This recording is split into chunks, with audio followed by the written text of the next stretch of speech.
Imagine a weapon so fast it could cross the Atlantic in under 20 minutes.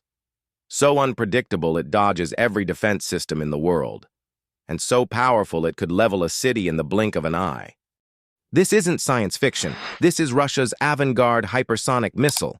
But why does it terrify NATO and the United States? Is it truly unstoppable, or is this just Cold War fear in a new, faster package?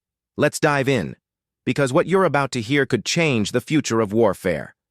In 2018, the world watched as Vladimir Putin stood on stage and revealed something shocking, a missile system he called invincible. It wasn't just another ICBM. It was something entirely new. The Avangard, a hypersonic glide vehicle launched from a ballistic missile, flying faster than anything the world had ever seen, while dodging defenses like a ghost. To Russia, it's checkmate against NATO, a weapon designed not just to destroy, but to intimidate. Why is the Avangard so powerful and such a nightmare for NATO? It all comes down to three terrifying words: speed, unpredictability, payload. Let's start with speed. The Avangard doesn't just fly fast. It screams through the sky at Mach 20 to Mach 27. That's 20,000 miles per hour, enough to fly from Moscow to New York in under 20 minutes. But speed alone isn't what makes it dangerous. The Avangard is a hypersonic glide vehicle, meaning after launch it detaches from its ICBM and dives into the upper atmosphere. From there, it glides, not in a straight line, but weaving and swerving unpredictably. This is a nightmare for modern defense systems. The USA defense systems like THAAD and Aegis, as well as NATO's best interceptors, built to target predictable arcs. But the Avangard? It dances between them. It can carry a 2-megaton nuclear warhead. That's 133 times more powerful than the bomb dropped on Hiroshima. One strike could erase a city, Los Angeles, Berlin, London, gone in seconds. Even without a warhead, the raw kinetic energy of the Avangard, traveling faster than a bullet, packs the explosive force of 21 tons of TNT. The Avangard isn't just dangerous because of what it can do, it's dangerous because of what it makes others feel. For NATO generals and U.S. defense officials, it's a nightmare scenario. First, it defeats missile defense.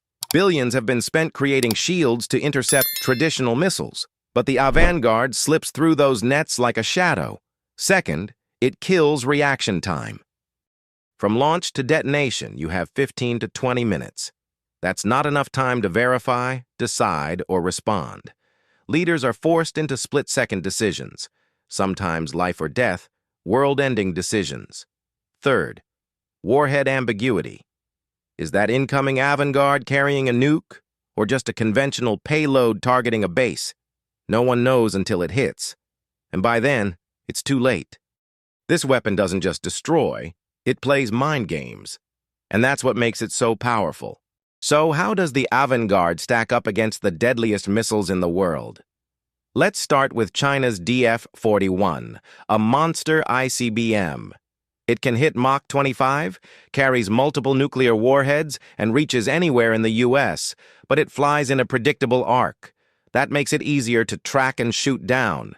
Then there's the U.S. Trident II, launched from submarines. Hits Mach 24, also MIRV-capable. Incredibly reliable, but again, not evasive. A well-prepared enemy might intercept it. Russia's own Kinzhal missile, used in Ukraine, flies at Mach 10 and is air-launched. But here's the thing. It's been shot down by Patriot systems. That shows hypersonics aren't invincible. And finally, America's future hope, the Dark Eagle, a long-range hypersonic weapon.